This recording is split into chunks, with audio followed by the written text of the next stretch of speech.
So let's take a few minutes and dive into another cheap budget blade review.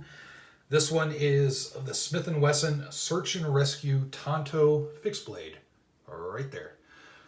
So this thing, just some quick specs. 6-inch blade length, overall length is 10.5 inches. The blade material is 7CR17 MOV high carbon stainless steel, and the handle material is aluminum. So it does have a rubberized material here on the handle, so that way you can get a good grip, which feels good in hand. You look through the pommel, you can see what kind of setup you have here. The blade is one piece. It narrows down, comes through here, and you can see the butt of it right there.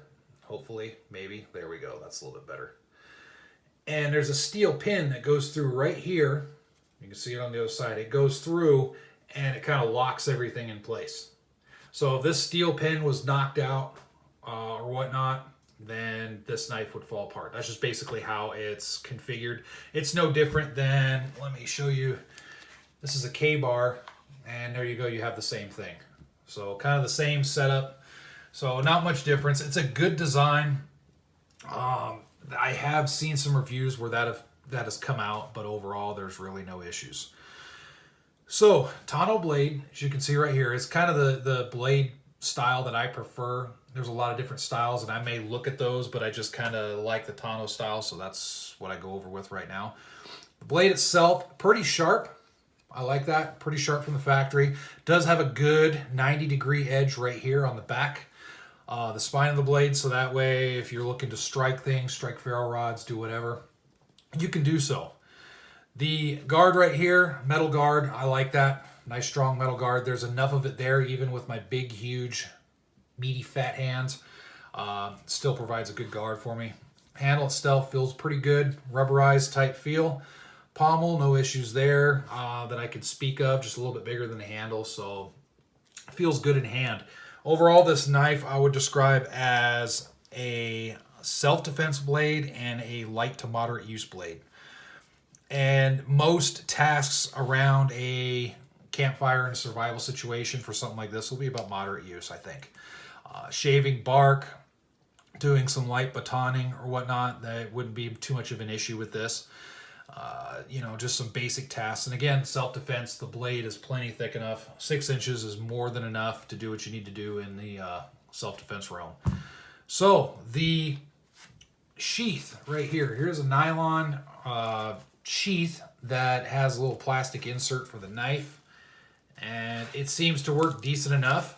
Now keep in mind, on the Smith & Wesson website, this thing is showing for $30.99. Now I purchased this knife on Amazon, so I paid roughly about the same price, and the price will fluctuate just slightly, just depending on where you're getting it from.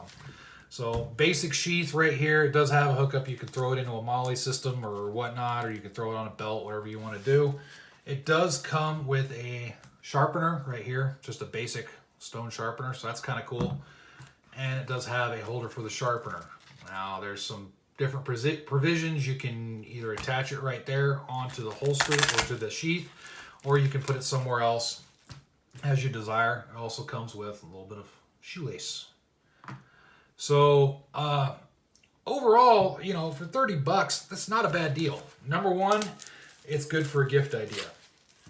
If you're looking to just do a gift idea, Mother's Day, Father's Day, Christmas, birthday, what have you, this is a good idea right here. Again, my hands are pretty fat and meaty, so it feels good in hand. No issues at all there as far as for grip, so I really like that. Could the blade be longer? Yeah, not so much. It could be. I don't mind longer blades. Just to show in comparison, one of my favorite knives that I have right now is this thing, K-bar Tanto. And this is just a fighting knife right here. You can use it for other things, but you can see it in comparison. The Smith & Wesson certainly is smaller in handle size a little bit, and then of course blade size as well, obviously.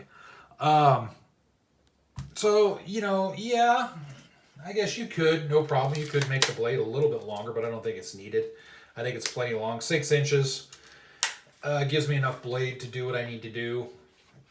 I could baton some pretty decent sized pieces of timber with that. got enough blade space to do any type of survival tasks that I would need to do. So overall, for the $30, I'd say, yeah, it's a good purchase. Now, keep in mind these days, $30, this is the middle of 2021. $30, sometimes you spend more on a lunch. If you and your friends go out to a lunch, sometimes you'll spend more. So instead of going out and getting some Mickey D's or doing whatever, then why don't you go ahead and get yourself a useful tool that you can throw either in a glove box or a tackle box or on your person or what have you, and you have a nice little tool that you can use. Stuff like this, these inexpensive blades like this are pretty good. Now I'll kind of show in comparison as far as the fit and finish. I have a Sheffield, which is roughly about the same price. Here's the Sheffield. And I'll try and show, maybe, the fit and finish is a lot better on the Smith & Wesson versus the Sheffield. I mean, the Sheffield's decent enough, but I can see some machine marks and whatnot. Granted, on a survival blade, I don't really care so much about the machine marks or whatnot. It's a utilitarian piece.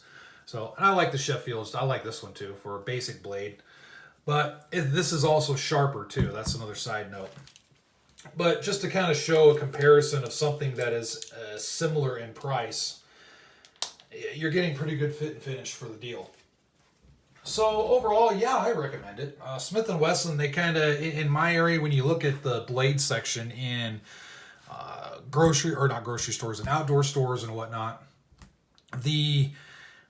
you see the Smith & Wesson section, and it's kind of some cheaper blades, but they have some good stuff. And typically, they got a little bit more expensive blades sometimes, but for the most part, they're cheaper. It's kind of the cheap budget section. And yeah, they're made in China for the most part. And in fact, I think they're all made in China. Correct me if I'm wrong, but so it is what it is, and it turns some people away, but I think these things do have a good use, especially if you're on a budget or whatnot. You're not going to go wrong with something like this. So check them out. And again, I just purchased this from Amazon. So if you go to Amazon, you can see them in various prices, a small little price fluctuation, but it's going to be about $30, give or take. So check them out. Feel free to put your comments in as always. And I hope everybody is staying safe and staying sane out there.